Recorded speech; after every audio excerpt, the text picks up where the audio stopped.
I don't buy the 4-year cycle. Listen, were the halvings material at one point in Bitcoin's life? Yeah, absolutely. When the issuance, it's Bitcoin, for all intents and purposes, has been distributed to the world. When I got involved in Bitcoin, 20% of the supply had been distributed. Now it's like 90%. And so the halvings become less material of a market impact over time. And then I also think that, again, Bitcoin is designed to be the best expression of fiat debasement. It's designed to be the antithesis, the opposite of fiat currency. It's what it was built to achieve, in my opinion. That's my interpretation. Bitcoin has hit turbulent waters lately, peaking at $93,000 on November 16th, before sliding below $90,000 amid heavy selling and macroeconomic jitters. As of late November 2025, it hovers around $91,000, testing key support near $90,900 on the hourly charts. Analysts view this pullback as a strategic entry point, driven by institutional purchases from BlackRock and MicroStrategy, as well as regulatory wins such as the Genius Act. Short-term holders capitulated recently, flashing a reliable bottom signal, while a weaker dollar and Fed easing point to rallies toward $100,000 soon and $120,000 to $250,000 by 2030. November's historical 42% average gains hold promise if stability returns, although Head & Shoulders risks linger above the $83,000 support level. In a recent interview, Jack Mallers dismissed the traditional 4-year halving cycle as outdated. He pointed out that halvings mattered early on when issuance drove distribution. Back when he entered, just 20% of supply was out, versus 90% now, making their market impact fade over time. Jack Mallers views Bitcoin as the perfect antidote to fiat currency flaws, built expressly to highlight debasement through unlimited money printing. Its fixed 21 million supply, verifiable transparency, and borderless nature stand in direct opposition to fiat's infinite issuance, opacity, and control by central powers.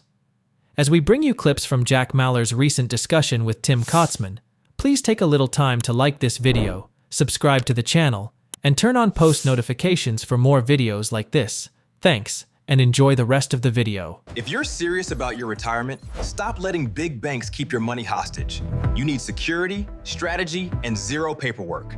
This is the iTrust Capital Crypto IRA. It's the only platform you need to put real assets, gold, silver, and your favorite cryptos right into your tax-advantaged account. Stop paying capital gains tax on your growth. This platform is designed for investors who want full tax advantages working for them, with one low transaction fee and no monthly fees. Have an old 401k or IRA with Fidelity, Vanguard, or Schwab. We handle the transfer process for you. Complicated forms. We even support in-kind crypto transfers. Your time is too valuable for old, slow systems. You can sign up and start your transfer in just a few minutes, right from your phone or desktop. Don't just speculate, grow. It is the crypto IRA you can trust. Tap the sign up button below right now to open your account. Bitcoin's the best expression of fiat liquidity. I think Bitcoin is priced on future expectations of fiat. And it's become the best expression of currency debasement, which humans have been trying to find and engineer for quite some time. My dad was the one that introduced me into Bitcoin. Before he got into Bitcoin, he was running a dollar short trade through real estate, or he even invested in and helped build some of the Chicago exchanges under this thesis that if they continue to debase the currency, exchanges is a great business because everyone's a speculator. So all that to say, I think that Bitcoin has become the best expression of fiat debasement because it's the antithesis to fiat. Fiat has no supply cap. Bitcoin is finite. Fiat can't be audited. Anyone can audit Bitcoin. Fiat can be censored. Bitcoin can't. Fiat is not global. Bitcoin is. And so we're living through a liquidity crunch. I mean, the US government had a $200 billion trade surplus in September, which would imply we run a $2 trillion surplus annually. In fact, we run a $2 trillion deficit. So we had a unique trade surplus in September. Then October, we were shut down. There's a liquidity crunch going on, but the liquidity cycle is bottom. bottoming out. I mean, QT ends December 1st. QE is going to begin. Rate cuts are happening. So I consider this a buy the dip moment. It's no stress, no sweat off my back. And, I'm adding through as many businesses as I'm allowed to. And my dad introduced me to Bitcoin at the time, which to me was greater than just a new technology or an investment. It was a greater purpose for an 18-year-old kid that needed to find something that was something bigger than me and allowed me to be a part of something that was going to last far longer than I would, contributing to something morally just and ethically sound. And it was the first time I felt like I had purpose and I had unbounded amounts of energy to give to something that could always allow for more. And that was my introduction to Bitcoin. It was like the first truth-bearing idea that I'd ever experienced as a child. You grow up and, modern day media is dubious at best. News on the TV, dubious at best. And Bitcoin was the first piercing truth that allowed me to believe and be hopeful about something. And so that was my introduction. And it was through my father as well, which made it all the more special. Some of the moments, my favorite Bitcoin moment was 2017, the block size wars. For those that don't know or aren't familiar, I'll give you a 10-second summary, which obviously is going to be oversimplified, but there was a lot of corporate interest to change Bitcoin, put it simply. And Bitcoin survived and refuted all of the largest corporate interests in the world at that time because it worked. At the time, Bitcoin theoretically worked. If you read the code, it worked. If you ask your technical buddy, it should work. But put to the fire in practice, does it actually work? And it worked. And the entire network was able to protect the integrity of the network and actually protect the rules. And so that was the biggest moment where I was like, wow, this thing does empower the individual. It does speak for the people. And it works, and we can withstand corporate overthrow and overtaking us. So when I say we're not a treasury company, what I mean by that is, when I got into Bitcoin, Satoshi had invented the first decentralized digital currency. Vitalik then minted a bunch of ETH tokens, put them in his pocket, and then came out and said, I also invented a decentralized digital currency. We're like, well, now you've ruined the word decentralized for the rest of us, man, because now you've convoluted it so much that it carries no real definition. And so for treasury company, to me, it seems to imply you're not building an operating business. You're seeking out leverage. And now whether we now have different terms of leverage, but you're finding a way to borrow money. You have an expectation of, payments, fiat obligations in the future that you need to finance. And it's optimizing around this Bitcoin per share. We are substantially different than that because we are going to also have a Bitcoin operating business. And we've been very public that we have interest in financial services specifically. And, the combination of Tether and I's background is very likely where we'll pursue our products and where we'll seek out cash flow. And so that marks this big difference. Like what I said recently in the media is if strategy has these dividend payments that they need to make, which again, it's not a bad thing. We just have a different strategy. If they have these dividend payments they need to make, how are you going to pay them? In many ways, you're adding leverage to your MNAV because you're implying that the premium on your common equity will be high enough to fulfill the obligations to pay out preferred investors. So your new investors, what you're implying is your new investors are carrying the responsibility to pay out preferred investors. If that's not the case, then you need to sell the Bitcoin, but there is no other option. And our approach at 21 is if we go pursue these opportunities, which we're absolutely interested in, we've already raised a convert. There are all sorts of ways we can leverage the capital markets and market structures to garner Bitcoin exposure, but we plan to have a third option, which is we have equity capital, we have Bitcoin on our balance sheet, and we have cash flow. And imagine if strategy had enough cash flow from an operating business to finance its dividend payments. I think the market would like that. I think the market would be really excited about that. Imagine if Coinbase, with the billions of dollars of top line revenue or hundreds of millions of dollars of positive EBITDA, if they use that cash to finance preferreds or to finance some form of leverage or borrowing cheap capital. So we want to innovate there and show that there's a place for that in the market. Bitcoin serves as the ultimate gauge of fiat currency debasement, embodying long-sought measures of monetary erosion through unchecked money printing. Its fixed supply of 21 million coins starkly contrasts with fiat's unlimited issuance, while its transparent blockchain enables universal audits unlike fiat's opaque controls. Governments censor and border restrict fiat flows, but Bitcoin operates globally without interference. A liquidity crunch grips markets, evident in the U.S.'s anomalous $200 billion September trade surplus amid a $2 trillion annual deficit, followed by October disruptions. Quantitative tightening ends December 1st, ushering in easing and rate cuts, marking a cycle low ideal for accumulation. Many discover Bitcoin via family, like a father's dollar-short real estate bets and Chicago exchange builds, anticipating speculation booms. For youth distrusting media and politicians, it offers ethical purpose and truth amid lies. The 2017 block size wars validated its strength, as the network repelled corporate overhauls, proving user empowerment. Unlike Ethereum's pre-mined tokens that muddied decentralization, Bitcoin avoids the Treasury pitfalls of leveraged Bitcoin per share for fiat payouts. Operational models blend holdings, equity, and financial services cash flow, sidestepping dividend risks and mirroring untapped potential in firms like Coinbase. I don't buy the 4-year cycle. Listen, were the halvings material at one point in Bitcoin's life? Yeah, absolutely. When the issuance, it's Bitcoin, for all intents and purposes, has been distributed to the world. When I got involved in Bitcoin, 20% of the supply had been distributed. Now it's like 90%. And so the halvings become less material of a market impact over time. And then I also think that, again, Bitcoin is designed to be the best expression of fiat debasement. It's designed to be the antithesis, the opposite of fiat currency. It's what it was built to achieve, in my opinion. That's my interpretation.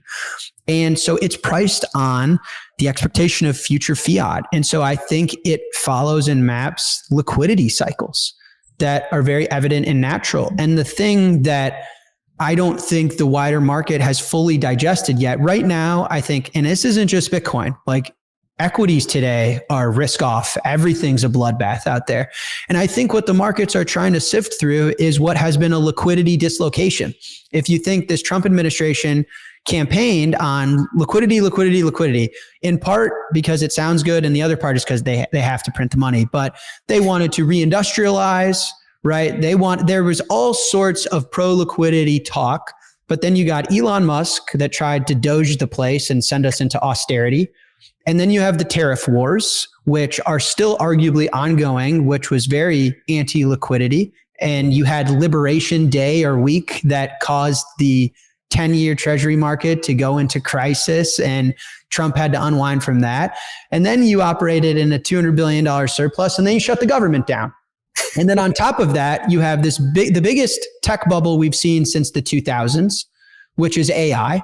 And so the market is just trying to understand my liquidity index that I'm looking at right now. It's down 10% over the last 6 months, and Bitcoin and wider markets were front running liquidity that has to happen. That's what seeing gold make the highs it's making tells us governments and central banks are in trouble. There's a debasement coming. But seeing Bitcoin fall from highs right now tells us there might be a crisis before they do it.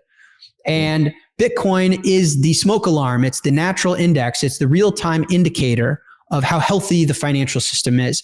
And the pain that you have to endure for riding the real-time indicator correlates to the highs and the success that you get on the other side when they do provide the liquidity. The Fed ends QT on December 1st, QE shortly after that. We've got rate cuts. We've got $2,000 stimulus checks. The Japanese bond market's blowing up as I'm talking to you right now.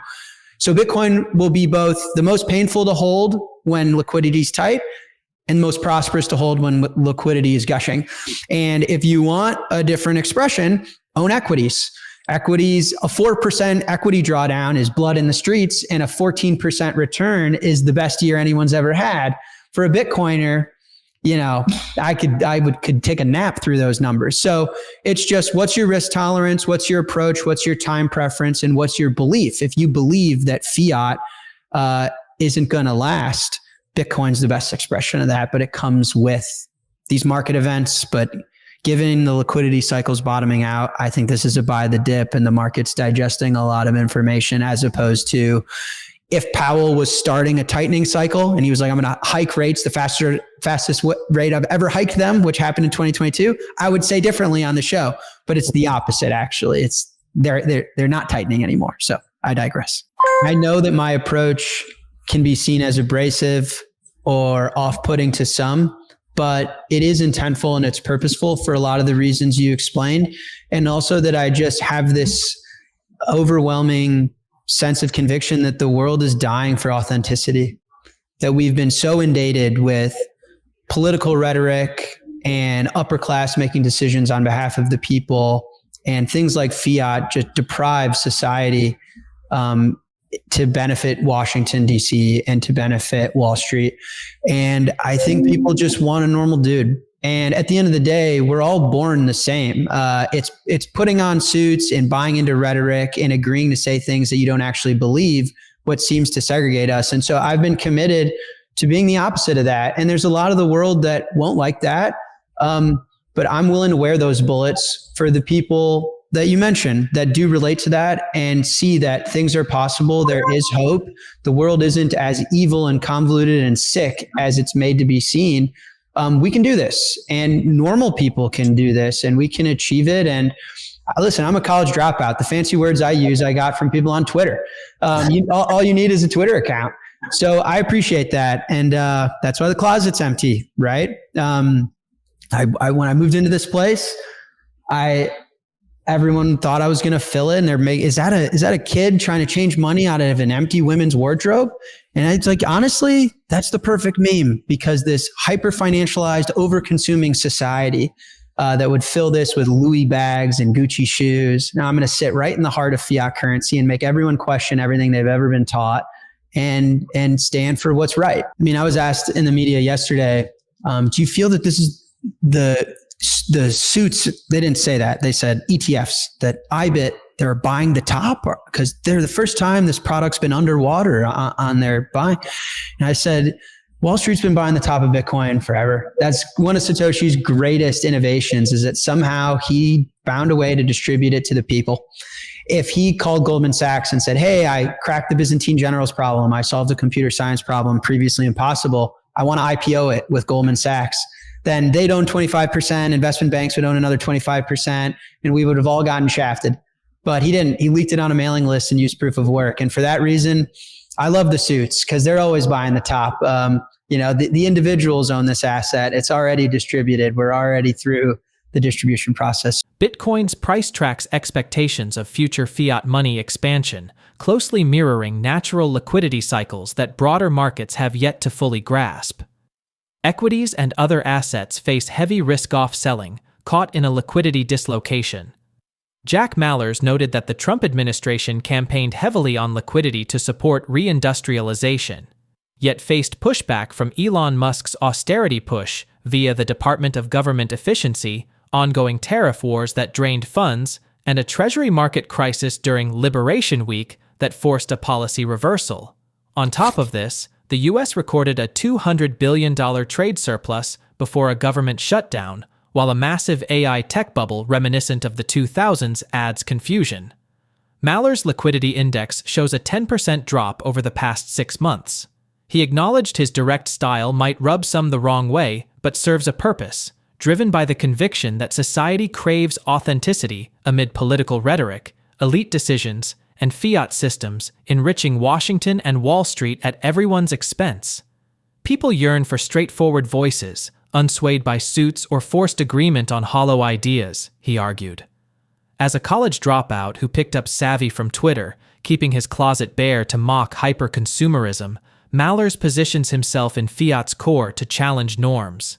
In media, he pointed out Wall Street ETFs like IBIT buying Bitcoin tops, crediting Satoshi Nakamoto's genius.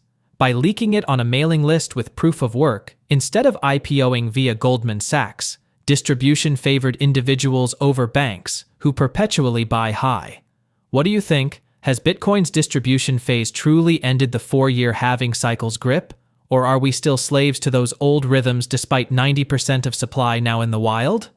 Please drop your thoughts in the comments below. Share this video and hit your thumbs on the like button. Thanks for watching. Don't forget to subscribe.